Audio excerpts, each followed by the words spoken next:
காமராஜர் வாழ்க்கை வரலாறு. உலகப் படிப்பை படிக்க வேண்டும் என்பதற்காகத்தான் தன் பள்ளிப் படிப்பை பாதியிலேயே நிறுத்தினாரோ என்னவோ. காமராஜர் படித்தது வெறும் 6ஆம் வகுப்புதான். ஆங்கிலம் தெரியாமலும் 6 ஆண்டுகளை கற்ற கல்வியுடனும் முதலமைச்சர் பதவியேற்ற அவர்தான் தலை சிறந்த தலைமைத்துவத்தை 9 ஆண்டுகளாக தமிழ்நாட்டுக்கு வழங்கினார். காமராஜர் பட்டப்படிப்பு படிக்காதவராக இருந்தாலும் அவரைச் சுற்றி எப்போதும் படித்த மேதைகள் இருப்பார்கள். அவர் முதலமைச்சர் ஆனவுடன் நாட்டு மக்களின் கல்வியில்தான் முதல் அக்கறை செலுத்தினார். உணவின்மையால் மாணவர்களின் கல்வி கெட்டுப் போகக்கூடாது என்பதற்காக பள்ளிகளில் இலவச உணவு திட்டத்தை அறிமுகம் செய்தார். நாம் பெறத் தவறவிட்ட படிப்பை வரும் தலைமுறையாவது பெற்று வளர்ந்து வாழட்டும். அன்னதானம் நமக்கு புதியது அல்ல, இதுவரை வீட்டுக்கு வந்தவர்களுக்கு போட்டோம். இப்போது பள்ளிக்கூடத்தை தேடிப்போய் போடச் சொல்கிறோம். அப்படி செய்தால் உயிர் காத்த புண்ணியம், படிப்பு கொடுக்கும் புண்ணியம் இரண்டும் சேரும். என் மனதில் எல்லோர்க்கும் கல்விக் கண்ணை திறப்பதை விட முக்கியமான வேலை இப்போதைக்கு இல்லை. நான் இதையே எல்லாவற்றிலும் முக்கியமானதாக கருதுகிறேன். எனவே மற்ற வேலைகளையும் ஒதுக்கி வைத்துவிட்டு ஊர் ஊராக வந்து பகல் உணவு திட்டத்திற்கு பிச்சை எடுக்க சித்தமாக இருக்கிறேன் என்று பேசியவர் பெருந்தலைவர். எழுத்தறிவு இன்மையை போக்க 11ஆம் வகுப்பு வரை இலவச கட்டாய கல்வியை அறிமுகப்படுத்தினார். அனைத்து பள்ளி குழந்தைகளுக்கு இலவச சீருடை வழங்கினார். அரசியலில் தன்னை எதிர்த்தவர்களையே தன்னுடன் சேர்த்துக் கொண்டார். அவர் முதலமைச்சர் ஆனவுடன் அதே பதவிக்கு தன்னை எதிர்த்து போட்டியிட்டவர்களையே அமைச்சர் ஆக்கினார். தான் முதல் அமைச்சராக இருந்தபோது வறுமையில் வாடிய தன் தாய்க்கு சிறப்பு சலுகைகள் தராதவர். அவரது காலகட்டத்தில்தான் இந்தியாவிலேயே மிகச்சிறந்த முறையில் நிர்வகிக்கப்பட்ட மாநிலம் என்ற பெருமையை தமிழ்நாடு பெற்றது. மூத்த தலைவர்கள் அரசியலில் பதவி வகிக்கக்கூடாது, பதவி விலகி கட்சி நலனுக்காக செயல்பட வேண்டுமென்று கூறியதோடு நிற்காமல் தானும் பதவி விலகி முன் உதாரணமாக இருந்தார். 2 முறை பிரதமராகும் வாய்ப்பிருந்தும் லால் பகதூர் சாஸ்திரி, இந்திரா காந்தி ஆகியோரை பிரதமராக்கிய கிங்மேக்கர் அவர்.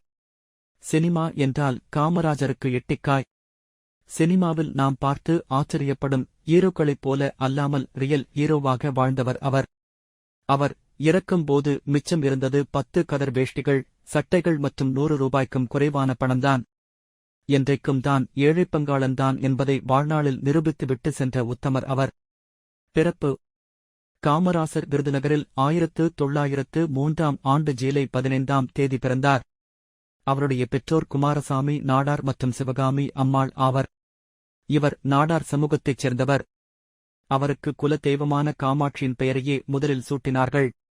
தாயார் சிவகாமி அம்மாள் மட்டும் அவரை ராசா என்றே அழைத்து வந்தார். நாளடைவில் காமாட்சி என்ற பெயர் மாறி காமராசு என்று ஆனது.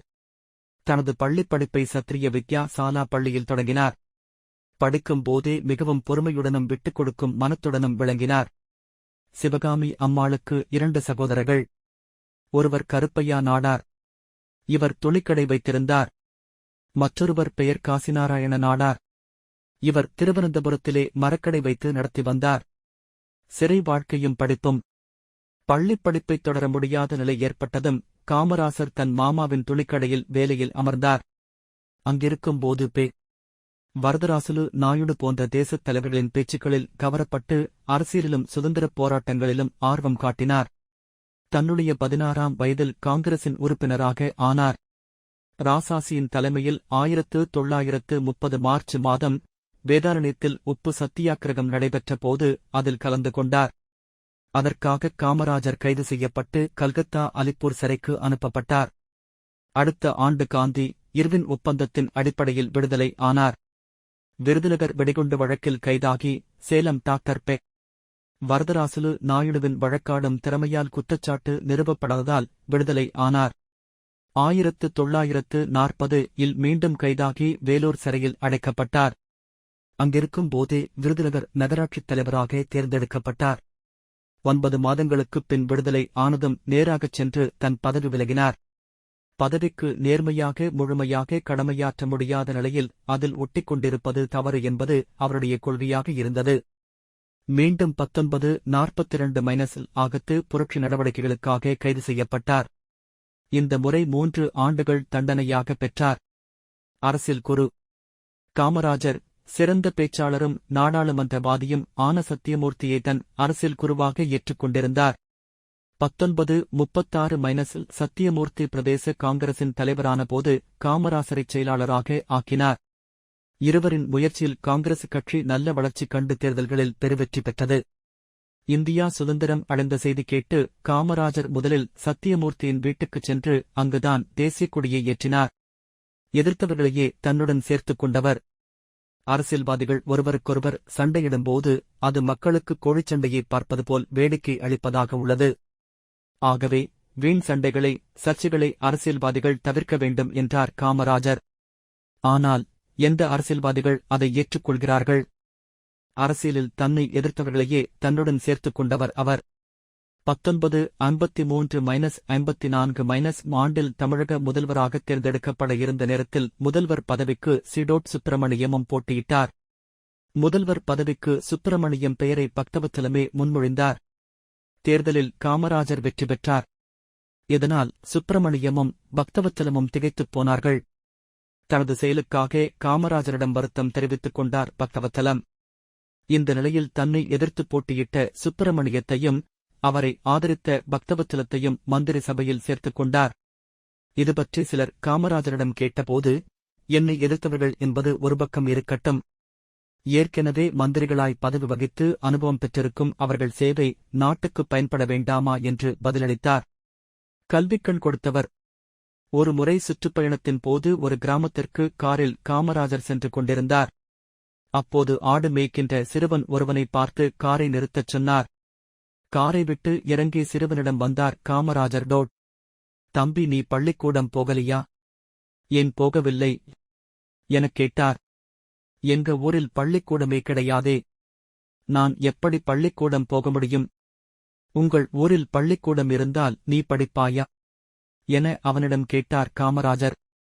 பள்ளிக்கூடத்திற்கு நான் போயிட்டால் சோறு யார் தருவார்கள் என எதிர்கேள்வி கேட்டான் சிறுவன். ஓ அப்படியா, சரி, உனக்கு சோறு தந்தால் நீ படிப்பாயா என காமராஜர் கேட்டார். ஆமாம் என்ற சிறுவன், என் அப்பாவிடம் கேளுங்கள் என்றான். உணவும் கொடுத்து பள்ளிக்கூட வசதியும் செய்து கொடுத்தால் கிராமங்களில் கல்வித்தரம் உயரும் என நம்பிய காமராஜர் சென்னை வந்தவுடனே அப்போதைய பள்ளிக்கல்வி இயக்குனர் நெடோட்டு சுந்தரவடிவேலு அவர்களை அழைத்து, மதிய உணவு திட்டத்தை உடனே அமுல்படுத்துங்கள், எவ்வளவு செலவானாலும் பரவாயில்லை, ஏழைச் சிறுவர்கள் கண்டிப்பாக பள்ளியில் படிக்க வேண்டும் என உத்தரவிட்டார். இதன் பலனாக 1956 ஆண்டு ஏழை மாணவர்களுக்கு மதிய உணவு திட்டம் மூலம் இலவச மதிய உணவு வழங்கப்பட்டது. 1960 ஆண்டில் இருந்து 1ஆம் வகுப்பு முதல் பள்ளி இறுதி வகுப்பு வரை கல்வி கட்டணமில்லாமல் இலவச கல்வியும் அறிமுகப்படுத்தப்பட்டது. காமராஜர் ஆட்சியில்தான் பள்ளியில் பயிலும் மாணவர்களுக்கு சீருடை வழங்கும் சீரிய திட்டமுறை நடைமுறைப்படுத்தப்பட்டது. சுமார் 30,000 ஆரம்ப பள்ளிக்கூடங்கள் திறக்கப்பட்டன. ஏழை பணக்கார மாணவர்கள் என்ற வித்தியாசம் கல்வி நிலையங்களில் இருக்கக்கூடாது என்பதை உணர்ந்த காமராஜர் இலவச சீருடை வழங்குவதன் மூலம் ஏழை மாணவர்களுக்கு கல்வியில் நாட்டம் ஏற்படவும் வழிவகுத்தார். அணைக்கட்டுகள். காமராஜர் ஆட்சிக்காலத்தில் சாத்தனூர் அணை கட்டப்பட்டது. இதன் மூலம் 20,000 ஏக்கர் நிலங்கள் பாசன வசதி பெற்றன. இந்த திட்டத்திற்காக சுமார் 2,50 கோடி ரூபாய் செலவானது. மதுரையில் உள்ள வைகை அணையும் 2,50 கோடி ரூபாய் செலவில் உருவாக்கப்பட்டது. இதன் மூலம் 20,000 ஏக்கர் நிலம் பாசன வசதி பெற்றது. சுமார் 3 கோடி செலவில் அமராவதி அணை ஏற்படுத்தப்பட்டது. இதன் மூலம் 47,000 ஏக்கர் பாசன வசதி பெற்றது. நெல்லை மாவட்டம் தாமிரபரணி ஆற்றின் குறுக்கே கட்டப்பட்டுள்ள மணிமுத்தாறு அணை காமராஜர் ஆட்சிக்காலத்தில் உருவாக்கப்பட்டது. இதன் மூலம் 20,000 ஏக்கர் நிலம் கூடுதல் பாசன வசதி பெற்றது. 1,100 ஏக்கர் பாசன வசதி பெறும் வகையில் வாளையார் அணை 1 கோடி ரூபாய் செலவில் ஏற்படுத்தப்பட்டது. 2 கோடி ரூபாய் செலவில் கிருஷ்ணகிரி அணையும் காமராஜர் ஆட்சிக்காலத்தில்தான் ஏற்படுத்தப்பட்டது. சுமார் 2 லட்சம் ஏக்கர் பாசன வசதி பெறும் வகையில் 10 கோடி ரூபாய் செலவில் கீழ்பவானி திட்டம் காமராஜர் ஆட்சிக்காலத்தில்தான் ஏற்படுத்தப்பட்டது. சுமார் 1,50 கோடி ரூபாய் செலவில் புள்ளம்பாடி திட்டம் உருவாக்கப்பட்டது. இதன் மூலம் சுமார் 22,000 ஏக்கர் நிலங்கள் பாசன வசதி பெற்றன. சுமார் 75 லட்சம் ரூபாய் செலவில் தென்னார்காடு மாவட்டம் கோமுகி ஆற்று திட்டம் உருவாக்கப்பட்டது. இதன் மூலம் 8,000 ஏக்கர் நிலம் பாசன வசதி பெற்றது. இவை தவிர கன்னியாகுமரி மாவட்டம் பேச்சிப்பாறை அணை, கோயம்புத்தூர் மாவட்டத்திலுள்ள ஆழியாறு, பரம்பிக்குளம் அணைகளும் காமராஜர் ஆட்சி காலத்தில் கட்டப்பட்டது ஆகும். நீலகிரி மாவட்டத்திலுள்ள குந்தா அணையும் கர்மவீர் ஆட்சியில் கட்டப்பட்டது என்பது குறிப்பிடத்தக்கதாகும். தொழில் நிறுவனங்கள். காமராஜர் ஆட்சி காலத்தில் பல்வேறு தொழிற்சாலைகள் ஏற்படுத்தப்பட்டன. குறிப்பாக சென்னை கிண்டியில் உள்ள தொழிற்பேட்டைகள், நெய்வேலி லிக்னைட் கார்ப்பரேஷன் ஆகியவை காமராஜர் காலத்தில் உருவாக்கப்பட்டது. இவை தவிர சிமெண்ட் ஆலைகள், காகித உற்பத்தி ஆலைகள், அலுமினிய உற்பத்தி ஆலைகள், மேக்னசைட், சுண்ணாம்புக்கல் சுரங்கங்கள், உலைக்கூட ஆலைகள், ரப்பர் தொழிற்சாலைகள் ஏற்படுத்தப்பட்டன. மேலும் பாதைகள் அமைக்கும் என்ஜின்கள், சைக்கிள்கள், தானியங்கி ஈருருளிகள், தட்டச்சு பொறிகள், ஸ்விட்ச் கியர்கள், எலக்ட்ரிக் கேபிள்கள், மருத்துவ அறுவை சிகிச்சை கருவிகள், தொடர் வண்டி பெட்டிகள், பார உந்து வாகனங்கள் ஆகியன காமராஜர் ஆட்சி காலத்தில் உருவாக்கப்பட்டவையாகும். இவை தவிர எண்ணூர் அனல் மின்சார நிலையம், தூத்துக்குடி துறைமுகம் போன்ற மிகப்பெரிய தொழில் திட்டங்களும் காமராஜர் ஆட்சி காலத்தில்தான் உருவாக்கப்பட்டன. இறுதிக் காலம். காமராசருக்கு இந்திரா காந்தியுடன் ஏற்பட்ட பிணக்கின் காரணமாக காங்கிரஸ் கட்சி இரண்டாக உடையும் நிலை ஏற்பட்டது. காமராசரின் தலைமையிலான சிண்டிகேட் காங்கிரஸ் தமிழக அளவில் செல்வாக்குடன் திகழ்ந்தது. ஆனாலும் திராவிட முன்னேற்றக் கழகத்தின் மாபெரும் வளர்ச்சியால் அதன் பலம் குன்றிப் போக காமராசர் தன்னுடைய அரசியல் பயணத்தை தமிழக அளவில் சுருக்கிக் கொண்டார். தமிழக ஆட்சியாளர்களின் தவறுகளை சுட்டிக்காட்டி வந்தார். இந்திரா காந்தி நெருக்கடி நிலையினை அமல் செய்தபோது அதனை கடுமையாக எதிர்த்தவர்களில் காமராசரும் ஒருவர். இந்தியாவின் அரசியல் போக்கு குறித்து மிகுந்த குறையும் கவலையும் கொண்டிருந்த நிலையில் காமராசர் இருந்தார். இந்தியாவின் விடுதலைக்கு பாடுபட்ட ஜெயப்பிரகாஷ் நாராயணன், மொரார்ஜி தேசாய் மற்றும் பல தலைவர்கள் இக்காலகட்டத்தில் இந்திரா காந்தி அரசால் கைது செய்யப்பட்டிருந்தனர். அக்டோபர் 2 காந்தியடிகள் பிறந்த நாளன்று அவர்கள் விடுதலை செய்யப்படுவார்கள் என்று எதிர்பார்த்திருந்தார் காமராசர்.